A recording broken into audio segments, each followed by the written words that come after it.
আচ্ছা, travel agency যাত্রীদের সাথে প্রতারণা করে। যাত্রীরা কি ট্রাভেল এজেন্সির সাথে প্রতারণা করে না? হ্যালো ভিউয়ার্স, আসসালামু আলাইকুম। This is Sharif from AGR. Welcome back to another new video. দেশ এবং দেশের বাইরে থেকে যারা আমাদের ভিডিও দেখছেন, আশা করছি সবাই ভালো আছেন। আজকের ভিডিওটি হচ্ছে এক বড় ভাই, তার নাম হচ্ছে শামীম শেখ। উনি মূলত জামালপুরে থাকেন। উনি হচ্ছে সৌদি আরবের ওয়ার্ক পারমিটের জন্য আমাদের কাছে পাসপোর্ট সাবমিট করেছিল। দেন ইন্টারভিউ দিয়েছিল, ইন্টারভিউতে সিলেক্ট হয়েছে। হওয়ার পর ওনার মুফা থেকে শুরু করে ফিঙ্গার পর্যন্ত আমরা করিয়েছিলাম। দেন ওনার ভিসা বের হয়েছে। ভিসা বের হওয়ার পর আহ, ওনার ডিসিশনটা একটু চেঞ্জ হয়েছে। ওনার ডিসিশনটা এখন চেঞ্জ বলতে কি, উনি আর বাইরে যাবে না। ওনার বাবা অসুস্থ নাকি। এখন কথা হচ্ছে যে ভাইয়া, আপনি যে আমরা ভিসা বের করলাম, প্লাস হচ্ছে টিকিট পর্যন্ত ইস্যু করেছি, এই যে এই ক্ষতিপূরণটা কে বহন করবে? তার চেয়ে বড় কথা হচ্ছে যে আপনি যে কোম্পানির কাছ থেকে আমরা ভিসাটা এনেছিলাম, ওই কোম্পানির কাছে কি জবাব দিয়ে দিব আমরা? অবশ্যই ওনাদের কাছে আমরা প্রতারণা হয়েছি, অর্থাৎ ট্রাভেল আমাদের কোম্পানি প্রতারণা হয়েছে। কারণ হচ্ছে ওনাদের কাছ থেকে আমরা যে ভিসা যখন আনি, তখন ওনারা শিওর হয় যে এই যাত্রীটা বা এই প্যাসেঞ্জারটা বাইরে যাবে, গিয়ে কাজ করবে, সেজন্য কিন্তু তারা ভিসাটা দেয়। আদারওয়াইজ আর কোনো কি বলে যে তারা এমন কোনো ইন্টেনশন নেয় বা এমন কোনো চিন্তা করে না যে যাত্রীরা ভিসা দেওয়ার পর যাত্রীটা যাবে না, এরকম কোনো চিন্তা নেই, ওনারা ভিসা দেয় না। এরকম যদি চিন্তায় ওনারা করে ভিসা দিত, তাহলে শুরুতেই তারা ভিসাটা দিত না।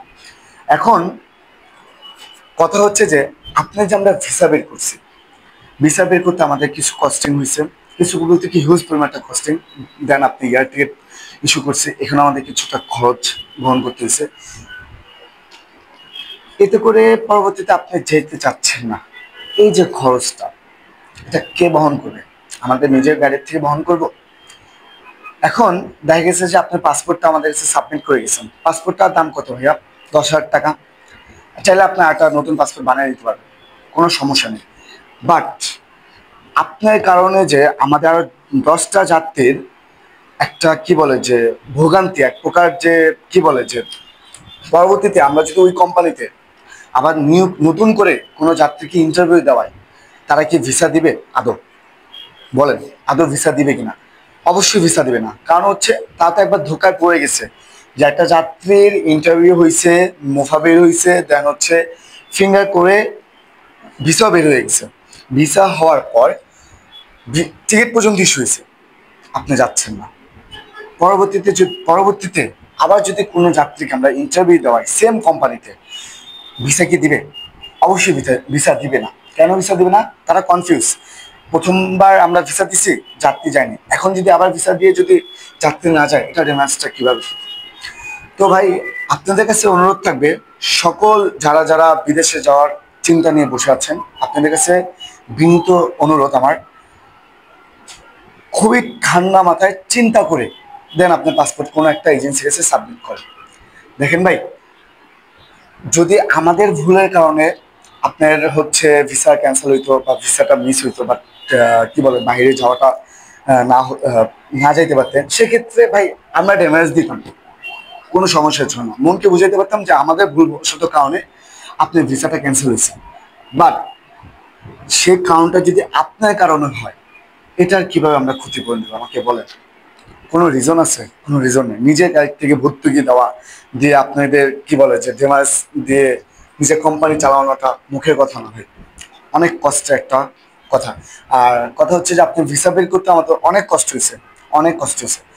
তো আমি আপনার উদ্দেশ্যে, যদি আপনি ভিডিওটা দেখে থাকেন, আপনার কাছে অনুরোধ থাকবে, কখনো যদি কোনো এজেন্সির কাছে বা কোনো লোকের কাছে আপনি পাসপোর্ট জমা দেন, অবশ্যই আপনার ঠান্ডা মাথার ডিসিশন নেবেন, ঠান্ডা মাথার চিন্তা করবেন যে আমি যে পাসপোর্ট জমা দিচ্ছি, ভিসা হওয়ার পর আমি যাবো কিনা।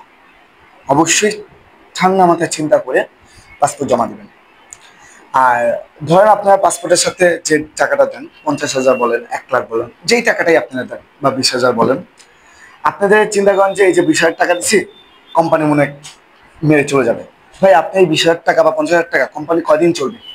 হায়েস্ট গেলে 10 দিন, 15 দিন, এই বেশি তা চলতে পারবে না। এখন আপনি 50,000 টাকা দিয়ে যদি চিন্তায় থাকেন, আর আমরা যে আপনার পিছনে ভিসা থেকে পাসপোর্ট সাবমিট থেকে শুরু করে ভিসা পর্যন্ত, একবার ফ্লাইট পর্যন্ত আপনি পিছনে আমরা যে ইনভেস্টটা করতেছি এটা তো একবারে উইথাউট চিন্তা ব্যতীত কি চিন্তা করি না যে যাত্রীরা যাবে কি যাবে না, পরবর্তীতে যাত্রীরা ড্যামেজটা আমার দিতে হবে কি, এরকম চিন্তা কিন্তু করি না। ব্যবসা করতে হলে লস লাভ আছে। এখন এই বলে যে আমরা কি বলে যে শুধু শুধু ড্যামেজ দেব, এটা আমাদের কোম্পানির পক্ষে পসিবল নয়। এখন কথা হচ্ছে আবার ভিডিওতে বলতেছি, যদি ভিডিওটা আপনি দেখে থাকেন আপনার চোখের সামনে পড়ে, ভাই অনুরোধ করে বলতেছি আপনি খুবই ঠান্ডা মাথায় ডিসিশন নিয়ে আপনার পাসপোর্টটা জমা দেবেন, বুঝতে পারছেন। আর যারা যারা আমাদের কোম্পানির মাধ্যমে বা আমাদের ট্রাভেল এজেন্সির মাধ্যমে ভিসা প্রসেসিং করতে চাচ্ছেন, মূলত আমরা সৌদি, দুবাই, এক কথা বলতে গেলে মিডল ইস্ট কান্ট্রি আমরা ওয়েলকাম করে থাকি, কোনো প্রকার হচ্ছে রূপের কাজ আমরা করি না। যদি আপনারা আমাদের অফিসের মাধ্যমে বা আমাদের ট্রাভেল এজেন্সির মাধ্যমে ভিসা প্রসেসিং করতে চান, তাহলে সরাসরি আমাদের অফিসে আসতে পারেন। অফিসের ঠিকানা হাউস নম্বর ৭৭, ওকে ম্যানশন, লিফটের ৬, আমতলী, মহাখালী।